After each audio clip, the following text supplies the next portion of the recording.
Good morning. Welcome. Oh, good afternoon. Welcome to Rooted and Relevant. I'm a little late today and have my American stuff on, and so thankful for America and this Memorial Day weekend, or not Memorial Day, Labor Day weekend, and we have some company in and a super good friend, and so we're going to go to the beach in just a little bit. I went out and played golf this morning, and that's why I'm a little bit late, but I appreciate you joining me. This morning's lesson is from Ecclesiastes chapter 3, and I think this is maybe one of the greatest spiritual lessons I have learned in my life as I have matured. And as I have learned more about God, learned more about his program and his designs, I have learned that Ecclesiastes chapter 3 has so much to teach us. And it starts out and it says this: to everything there is a season and a time to every purpose under the heaven. So God has given to us on earth for this season of life, he's given to us seasons. And in those seasons, there is a purpose. I don't know about you, but I find that most people do not like change. They find some sense of security in normality, in the familiar. They tend to be secure in those things. Well, can I remind us that as born again believers, our security is to be found in Christ, and He has every right to bring things into our lives, to allow things into our lives, to just allow us to experience a depraved world, a depraved body that is sin cursed. The only reason these bodies wear out and die is because of sin, not necessarily our personal sin, uh, even though that can be a contributing factor, but because of sin, there is death.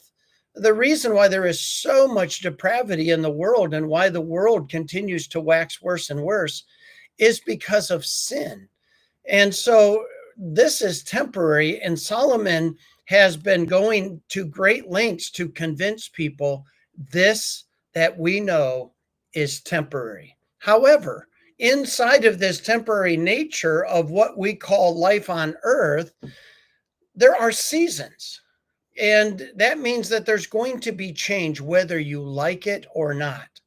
I want to write a book on parenting and talk about the seasons of parenting. In other words, God expects us as parents at every stage of the parenting process to accomplish something in our children. We are to parent something specifically. And if we're lazy or negligent or ignorant of what it is that we're to address, the next stage just gets that much harder. Well, some parents absolutely hate the teenage years and they say it's just the teenage years are so hard.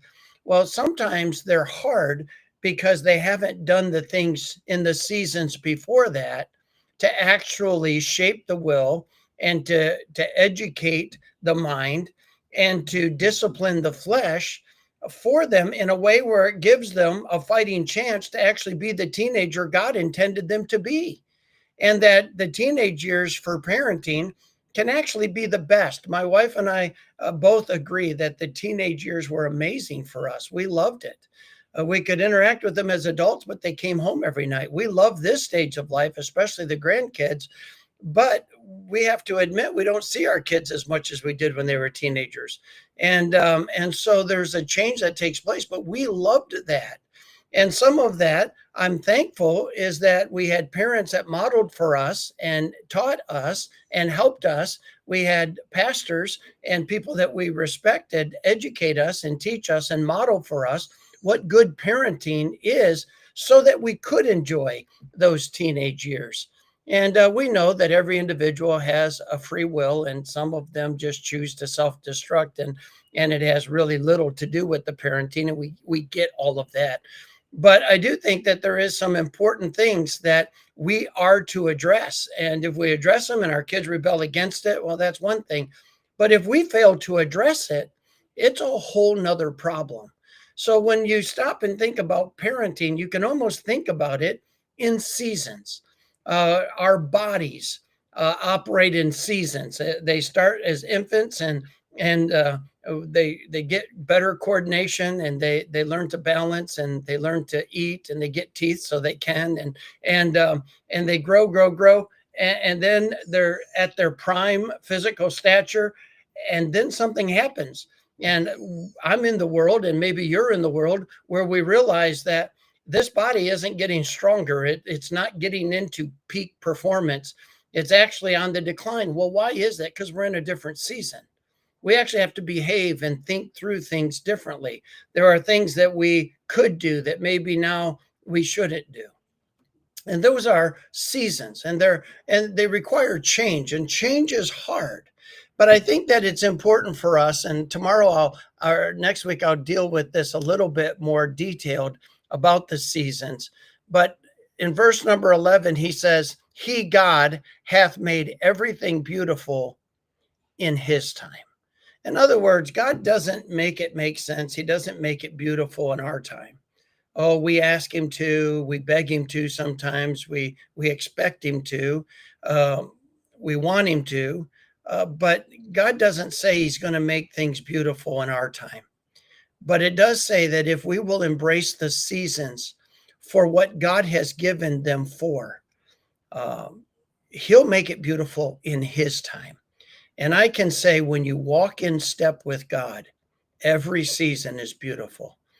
We loved the season of when we were in the youth ministry. We loved the season when we were in the senior pastorate. We now love the season of retirement and traveling and speaking. And we love the seasons. Why? Because we're walking in step with what God had intended for us. Are you walking in step, letting God determine the seasons, the beginning and the end? Sometimes we like that he started a season and we don't want it to change. We don't want it to end. But remember, the same God who gave it to you is the same God who will take it right on time, because he has a purpose for everything under heaven.